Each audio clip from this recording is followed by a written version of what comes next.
Our last speaker needs no introduction.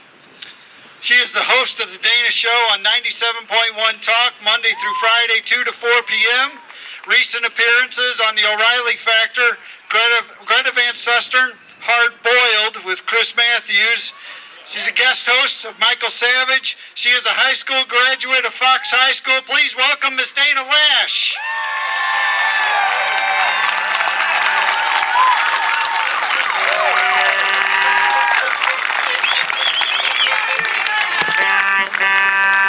As tall as all these gentlemen here, so we got to lower it down a little bit. I have a mind to just rip it right out and run out there with you all. Oh, good afternoon. How are you all? It is amazing to see you all here, and I cannot say how glad I am to be back in the county in which I was born and raised. I ran cross country all through this park. I know this park like the back of my hand. I sandbagged down here during the flood. So I am so glad to be back in my home county, and I feel blessed to be able to look out here and see every single one of you. Thank you guys so much for being here today.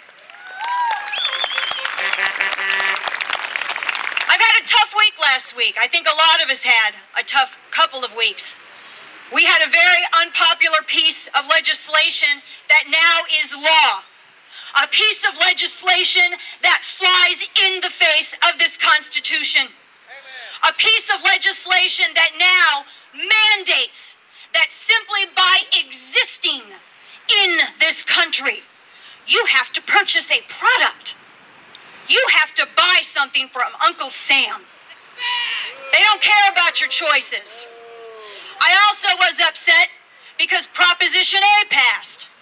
I'm a consumption tax person. I don't like paying for mismanagement of government that levied a tax increase back in '94 and they frittered it away. My trust and my respect for government and for politicians and for elected officials is dwindling. I'm very thankful that we have people like Michelle Bachmann and Todd Aiken. I'm very glad that we have good people like Ed Martin running for office. I was really mad too, because not only did Prop A pass, but just about every tax increase on the ballot passed.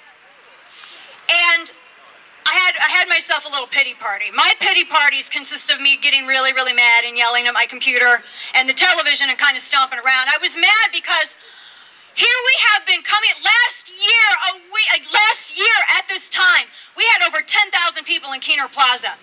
Can you imagine if all those people came out to vote? Can you imagine if they all said, if they did exactly what they said they were going to do on the signs they carried, how awesome that would be? It's going to take that and a heck of a lot more to bring this country and make it right again in 2010 and 2012. And I love coming out to rallies, and I love fellowshipping with, this is like going to church for me. I mean, I go to church, and I go and I get spiritually refueled every Sunday. But coming to something like this, I live in the city, and I'm surrounded by very liberal people. So when I come here, this is a blessing because I get to talk with people who get it, people who have common sense, people who respect the Constitution.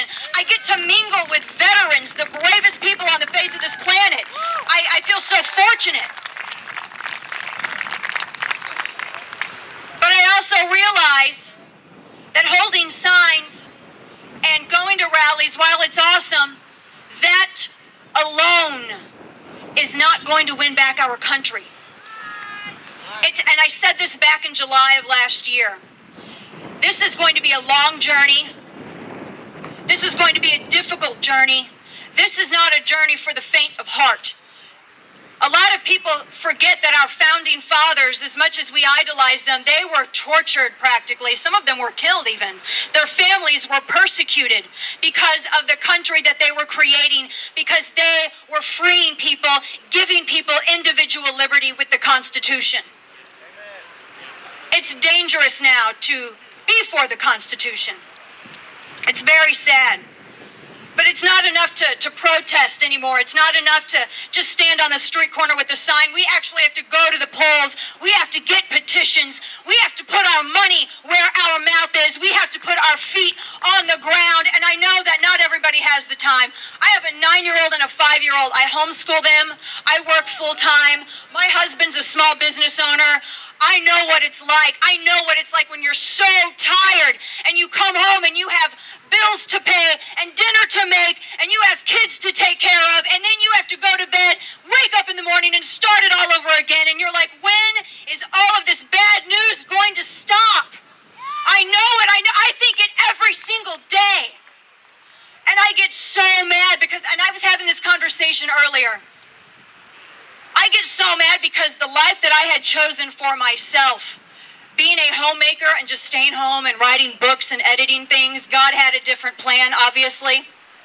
He said, right, Dana Loesch, that's really funny. You think you're just going to stay home. Well, there's things happening in this country, and I have loaned you a particular skill, and you're going to go out and use it whether you like it or not.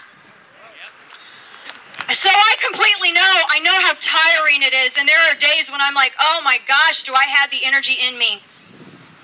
But that's what it takes. This isn't an easy journey.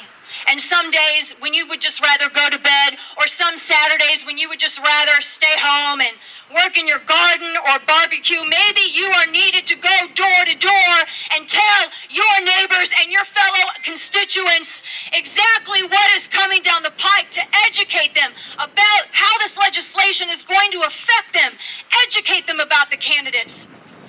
That's what it's going to take. Every single person here, can you imagine? Just look around for a minute. If every single one of these people was a lobbyist, their own lobbyist, what if every single one of these people went door to door throughout their communities and went to talk to their neighbors? We can't keep ourselves away at rallies where only like-minded individuals go. We need to go out and flood our communities. That's what it's going to take.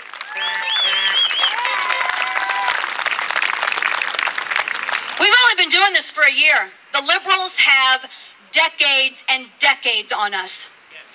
And if you look at how everything's coming together, don't you think it's so unbelievably convenient that here we have an unconstitutional piece of health control legislation that has been signed into law right at the same time that we have a second Supreme Court vacancy that needs to be filled? Very, very convenient. Everything has been very calculated to this point.